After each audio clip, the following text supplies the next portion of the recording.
BJP സർക്കാരാണ് ഇപ്പോൾ ഭരിക്കുന്നതെന്ന് എല്ലാവർക്കും അറിയാം. തെരഞ്ഞെടുപ്പ് കമ്മീഷൻ എന്ന് പറയുന്ന കമ്മീഷനിലെ 3 പേരും സർക്കാർ തോമരികൾ തന്നെയാണ്, സർക്കാർ തന്നെ നിയമിക്കുന്ന ആളുകൾ. ഇതുവരെയുള്ള തെരഞ്ഞെടുപ്പ് കമ്മീഷനുകളിലൊക്കെ സുപ്രീം കോടതി ചീഫ് ജസ്റ്റിസിൻ്റെ ഒരു പ്രതിനിധി കൂടി ഉണ്ടാവണമെന്നുള്ള വ്യവസ്ഥ ഉണ്ടായിരുന്നു, നടപ്പും ഉണ്ടായിരുന്നു. അതുപോലും ഇല്ലാതാക്കിയിട്ട് തിരഞ്ഞെടുപ്പ് കമ്മീഷൻ എന്ന് പറയുന്ന ആ സ്വതന്ത്രമാകേണ്ട, തികച്ചും സ്വതന്ത്രമാകേണ്ട ആ ഒരു ഘടകത്തെ പോലും, ഭരണഘടകത്തെ പോലും സ്വന്തം വരുതിയിലും സ്വന്തം ഇച്ഛക്കുമനുസരിച്ച് കൊണ്ടുവന്നിട്ട് അവിടെ പോലും ഏകാധിപത്യം നടത്തുന്ന ഒരു സർക്കാരിൻ്റെ ലെവലിലാണ് ഇപ്പോൾ തെരഞ്ഞെടുപ്പ് കമ്മീഷൻ പ്രവർത്തിക്കുന്നത്. ഇത്തവണത്തെ തെരഞ്ഞെടുപ്പ് നടത്തിയതെന്ന് എല്ലാവർക്കും അറിയാം. അപ്പോൾ ആ തെരഞ്ഞെടുപ്പ് കമ്മീഷൻ്റെ നിലപാടും അതിനെ ഉപയോഗപ്പെടുത്തിക്കൊണ്ടിരിക്കുന്ന നിലപാടുകളും തട്ടിപ്പുകളും തന്നെ ഉണ്ടോ എന്ന് സംശയിക്കേണ്ട രീതിയാണ്. ഉറപ്പിച്ച് പറയാനൊന്നും നിവൃത്തിയില്ല നമുക്ക്. ഏതായാലും ആ രീതിയിലുള്ള ലെവലും കൂടി കാണണം. പിന്നെ എക്സിറ്റ് പോളുകളൊക്കെ ഓരോ ഏജൻസികൾ നടത്തുന്നതാണ്. ഇപ്പോഴത്തെ സർക്കാരിൻ്റെ ഒപ്പം നിൽക്കുന്ന പക്ഷക്കാരാണ് ഇവിടുത്തെ മാധ്യമങ്ങൾ അഖിലവും. അപ്പോൾ ഓരോ മാധ്യമങ്ങളെ പ്രതിനിധാനം ചെയ്തിട്ടുള്ള ഏജൻസികളാണ് എക്സിറ്റ് പോൾ ഒക്കെ പറയുന്നത്. ഇനി അതുപോലത്തെ നിഗമനങ്ങളൊക്കെ നടത്തിക്കൊണ്ടിരിക്കുന്നത്. ഇതുകൊണ്ട് ഈ നിഗമനങ്ങളൊക്കെയും തെറ്റാൻ സാധ്യതയുണ്ട്, വളരെ വലിയ സാധ്യതയുണ്ട്. അങ്ങനെ വരാതിരിക്കാൻ സാധ്യതയുണ്ട്. എന്നാലും നാളെ മറ്റന്നാൾ തിരിയലോ. അപ്പോൾ അത് തെറ്റൂലേ എന്ന് നമ്മൾ പറഞ്ഞുകൊണ്ടിരിക്കുന്നതിൽ നമ്മളും അതൊരു പ്രഖ്യാപനവും പ്രവചനമൊക്കെ നടത്തുന്നതിൽ അർത്ഥമൊന്നുമില്ല. കാരണം നമുക്ക് ഈ പത്രം വായിച്ചിട്ടുള്ള അറിവ് മാത്രമേ ഉള്ളൂ. എനിക്കത്രയേ അറിവുള്ളൂ, പത്രം വായിച്ചിട്ട് മാത്രമല്ല. ആ പത്രത്തിലൂടെ മാത്രമാണ് ഞാനെല്ലാം അറിയാറ് എന്ന് കരുതിയിട്ട് അങ്ങനെ വായിക്കാറല്ല. അത് വായിച്ചിട്ട് അറിയേണ്ട മാതിരിയുള്ള സാധാരണ മനുഷ്യന്മാർ മനസ്സിലാക്കണ മാതിരിയുള്ള നിരീക്ഷണങ്ങളൊക്കെ ഉണ്ടാവാം. അപ്പോൾ ആ നിലയിൽ ചിന്തിക്കുമ്പോൾ ഇതിനപ്പുറത്ത് ഇന്ത്യ മുന്നണിയുടെ അവരുടെ പ്രഖ്യാപനത്തിൽ 290 എന്നൊക്കെ പറഞ്ഞിട്ടുണ്ടല്ലോ. ചിലപ്പോൾ അതും ആവാം, ചിലപ്പോൾ ഇതും ആവാം. എങ്ങനെ വന്നാലും ആ സമയത്തെ സംബന്ധിച്ച് നമ്മൾ ശ്രദ്ധിക്കേണ്ട ചില കാര്യങ്ങളാണ് ഞാൻ ഈ സമയത്ത് പ്രത്യേകം ഉണർത്താൻ ഉദ്ദേശിക്കുന്നത്. എന്നാൽ അള്ളാഹു തആലാൻ്റെ തീരുമാനമാണ് നടക്കുക, അള്ളാഹുവിൻ്റെ നിശ്ചയമാണ് നടക്കുക. അതിനെ ലംഘിക്കാൻ ആർക്കും കഴിയില്ല, അതിനെ മുൻകൂട്ടി തീരുമാനിക്കാനും ആർക്കും പറ്റില്ല. നമ്മുടെ ആഗ്രഹങ്ങൾക്കും അഭിലാഷങ്ങൾക്കും അനുസരിച്ചെല്ലാം അള്ളാഹു തആല കാര്യങ്ങൾ നടത്തൂല. അങ്ങനെ നടത്തുമെന്ന് അള്ളാഹു ഏറ്റിട്ടുമില്ല. വിശ്വാസികൾക്ക് ഹിതകരമല്ലാത്തത് തന്നെ പലപ്പോഴും സംഭവിച്ചിട്ടുണ്ട്. ഭരണരംഗത്ത് എമ്പാടും സംഭവിച്ചിട്ടുണ്ട്. ഫിറഔനിൻ്റെ ഭരണം നൂറ്റാണ്ടുകൾ നിലനിന്നിട്ടുണ്ട് ഈജിപ്തിൽ. ഖാറൂൻ മുതലാളിയുടെ ഗർവ് ഒരുപാട് കാലം നിലനിന്നിട്ടുണ്ട് ഈജിപ്തിൽ. നമ്രൂദ് രാജാവിൻ്റെ ലോകമടക്കി ഭരിക്കുന്ന തരത്തിലുള്ള മഹാസാമ്രാജ്യത്തിൻ്റെ ഭരണം ഇബ്രാഹിം നബി അലൈഹിസ്സലാമിൻ്റെയും പരിസരത്തെയും ലോകപ്രദേശങ്ങളിൽ ആസകലം വളരെയധികം കാലം നിലനിന്നിട്ടുണ്ട്. ഇവരൊക്കെ സ്വന്തം റബ്ബാണ് എന്ന് വാദിച്ചിരുന്നവരും റബ്ബായ അള്ളാഹുവിനെ പോലും നിരാകരിച്ചതെന്നും അംഗീകരിക്കാത്തവരുമാണ്. അത്തരം ആളുകളുടെ ക്രൂരമായ ഭരണങ്ങളും സ്വേച്ഛാധിപത്യ ഭരണങ്ങളും ഈ ലോകത്ത് എമ്പാടും ഉണ്ടായിട്ടുണ്ട്. ഇപ്പോഴത്തെ സർക്കാർ ലെവലിലല്ല, രാജാക്കന്മാരുടെ ലെവലിൽ ലോകമടക്കി ഭരിച്ചിട്ടുള്ള രാജാക്കന്മാരുണ്ടായിട്ടുണ്ട്. അക്കൂട്ടത്തിൽ നല്ല ഭരണങ്ങൾ വളരെ കുറച്ചുള്ളൂ, വളരെ വളരെ കുറച്ച്. അമ്പിയാക്കന്മാരുടെ കൂട്ടത്തിൽ സുലൈമാൻ നബി അലൈഹിസ്സലാമിൻ്റെ, ദാവൂദ് നബി അലൈഹിസ്സലാമിൻ്റെ ഭരണത്തെ കാണാം. ദുൽഖർനൈനി എന്ന മഹാനായ അലക്സാണ്ടർ ചക്രവർത്തിയുടെ ഭരണത്തെ കാണാം. നമ്മുടെ ഇസ്ലാമിക ഖലീഫമാരിൽ പല 4 ഖലീഫമാരുടെയും അതുപോലെ തന്നെ ശേഷം ഉമർ ഇബ്നു അബ്ദുൽ അസീസ് പോലുള്ള താരങ്ങളുടെയും ഭരണം കാണാം.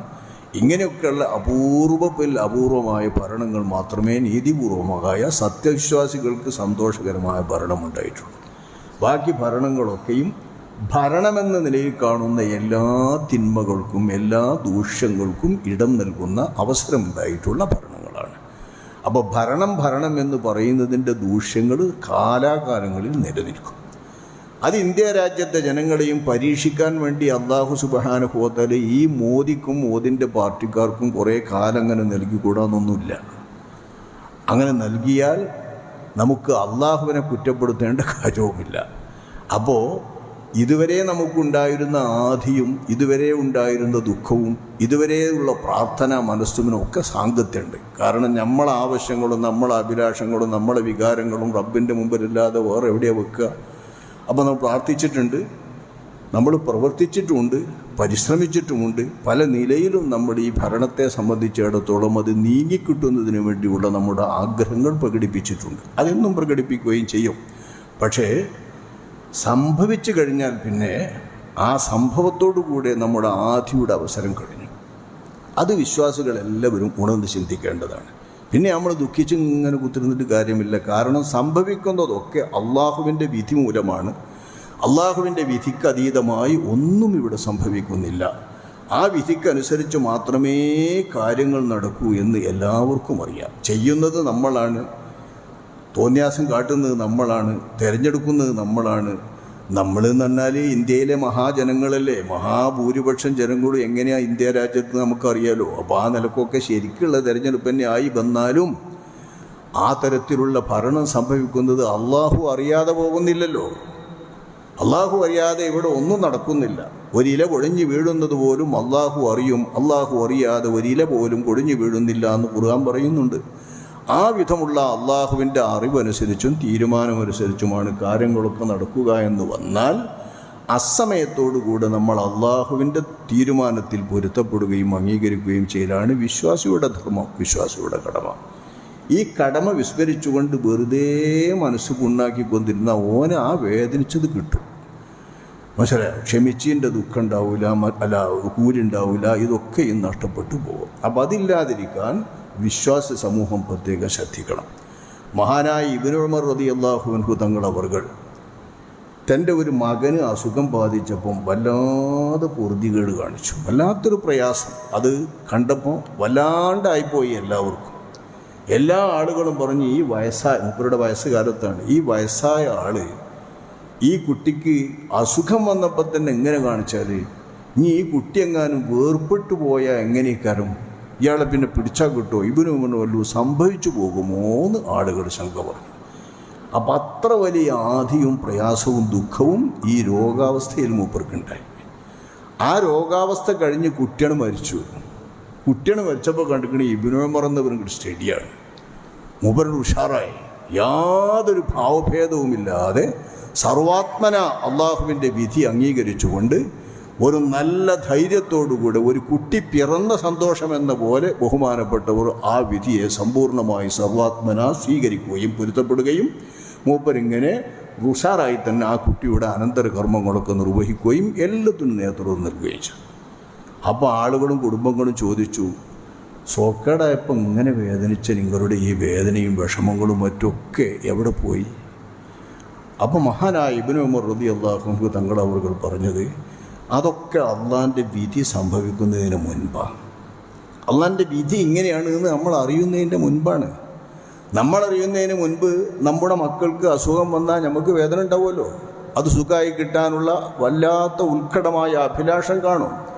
അപ്പോൾ ആകാംക്ഷയുണ്ടാകും, ആധിയുണ്ടാകും, ദുഃഖമുണ്ടാകും, മനപ്രയാസമുണ്ടാകും, പൊറുതികേട് തോന്നുന്ന തരത്തിൽ തന്നെ പ്രവർത്തനങ്ങളൊക്കെ വന്നെന്ന് വരും. ഇതൊക്കെ സ്വാഭാവികമാണ്. പക്ഷേ വിധി സംഭവിച്ചു കഴിഞ്ഞാൽ പിന്നെ ഉറച്ചു കഴിഞ്ഞല്ലോ, ഇന്നതാണ് അള്ളാഹുവിൻ്റെ തീരുമാനം ഈ കുട്ടിയുടെ കാര്യത്തിൽ എന്ന് തിരിഞ്ഞു കഴിഞ്ഞാൽ പിന്നെ നമ്മൾ എന്തിനാ ദുഃഖിക്കണത്? പിന്നെ വിശ്വാസിയുടെ കടമ അതിന് കീഴ്പ്പെട്ട് നിൽക്കുകയാണ് എന്ന് മഹാനായ ഇബ്നു ഉമർ റളിയല്ലാഹു അൻഹു തങ്ങൾ അവരുടെ ഒരു സംഭവം ചരിത്രങ്ങളിൽ ശരിക്കും വായിക്കാം. ഇതാണ് വാസ്തവത്തിലൊരു വിശ്വാസിയുടെ ധർമ്മം. വിശ്വാസികളെ സംബന്ധിച്ചിടത്തോളം ഇത്തരം കാര്യങ്ങൾ മാത്രമല്ല, അനിഷ്ടകരമായ ശർറായ എന്ത് അനുഭവങ്ങൾ നമ്മെ സംബന്ധിച്ചുണ്ടായാലും അത് സ്വന്തം വ്യക്തിപരമായിട്ട് സ്വന്തം ജീവിതത്തിൽ വന്നാലും, കുടുംബത്തിൽ അത്തരം പരീക്ഷണങ്ങൾ വന്നാലും, സമൂഹത്തിലും നാട്ടിലും മഹല്ലിലും അത്തരം പരീക്ഷണങ്ങൾ വന്നാലും, ലോകത്തും രാജ്യത്തും സംസ്ഥാനത്തും അങ്ങനത്തെ പരീക്ഷണങ്ങൾ വന്നാലുമെല്ലാം അള്ളാഹുവിൻ്റെ വിധി അതാണ് എന്ന് ഉറച്ചു കഴിഞ്ഞാൽ, തീരുമാനം മനസ്സിലായി കഴിഞ്ഞാൽ അതിന് വിധേയപ്പെട്ടുകൊണ്ട് സമ്മതിച്ചു നിൽക്കുക. അതിന് വിധേയപ്പെട്ട് സമ്മതിക്കുക എന്ന് പറഞ്ഞാൽ അതിന് പൊറുതികേട് കാണിക്കുന്ന ഒന്നുമില്ലാതിരിക്കുക. ആ ഒരു മനസ്സംതൃപ്തിയാണ് ഖദറിലുള്ള ഖദാഇലുള്ള വിശ്വാസം വിശ്വാസിക്ക് നൽകുന്നത്. അത് നമ്മുടെ സമൂഹം എവിടെയുള്ളവരാണെങ്കിലും നമ്മുടെ സമൂഹം, ഇന്ത്യ രാജ്യത്തുള്ള നമ്മുടെ വിശ്വാസികളായ സമൂഹം പ്രത്യേകം ഓർക്കുകയും വിധി അങ്ങനെ സംഭവിച്ചു കഴിഞ്ഞാൽ പിന്നെ നമ്മുടെ അവകാശങ്ങൾ അര ഇഞ്ച് വിട്ടുകൊടുക്കാതെ ആ അവകാശങ്ങൾക്ക് വേണ്ടി എങ്ങനെയാണ് നിയമപരമായി പ്രവർത്തിക്കേണ്ടതെങ്കിൽ അങ്ങനെ പ്രവർത്തിക്കുക. ഭരണകൂടത്തിൻ്റെ ഭാഗത്തു നിന്നുണ്ടാകുന്ന ഫാഷിസത്തിൻ്റെയും അതുപോലത്തെ അക്രമങ്ങളുടെയും അതുപോലത്തെ വിവേചനത്തിൻ്റെയും ഒക്കെ നയങ്ങളും തീരുമാനങ്ങളും വരുമ്പോൾ അതിനെതിരെ നിയമപരമായി എങ്ങനെയാണ് പ്രവർത്തിക്കാൻ പറ്റുന്നതെങ്കിൽ അങ്ങനെ പ്രവർത്തിക്കുക. അത്തരം നിയമവിധേയമായ പ്രവർത്തനങ്ങൾ കൊണ്ട് വിശ്വാസി കടമകൾ നിറവേറ്റുക എന്നതല്ലാതെ മനസ്സുകൊണ്ടാക്കി വേദനിച്ചുകൊണ്ടോ അതിൽ ദുഃഖിച്ചുകൊണ്ടോ എന്തേ പല്ലങ്ങനെയെന്ന് പറയാം. അല്ല നമ്മൾ വിചാരിച്ച മാതിരൊന്നും ചെയ്യാനുള്ള ആളല്ല. അള്ളാഹു എന്ന് പറഞ്ഞത് അവൻ ഉദ്ദേശിക്കുന്ന തരത്തിൽ കാര്യങ്ങൾ പ്രവർത്തിക്കുന്നതാണ്.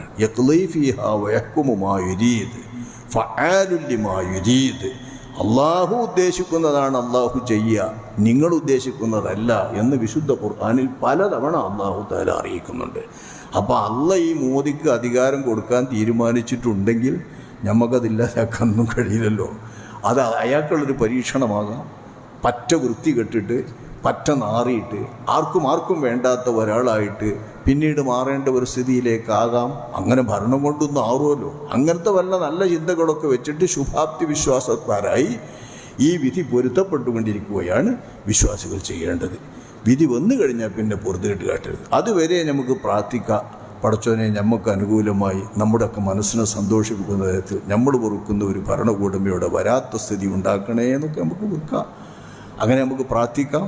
അത് കഴിഞ്ഞാൽ പിന്നെ നമ്മൾ സർവാത്മന അള്ളാഹുവിൻ്റെ വിധി അംഗീകരിക്കുകയും അതിനനുസരിച്ചുകൊണ്ട് കാര്യങ്ങൾ മുന്നോട്ട് കൊണ്ടുപോവുകയും ചെയ്യണമെന്ന് പ്രത്യേകം സാന്ദർഭികമായി ഈ വിഷയത്തിൽ ഉണർത്തുന്നു.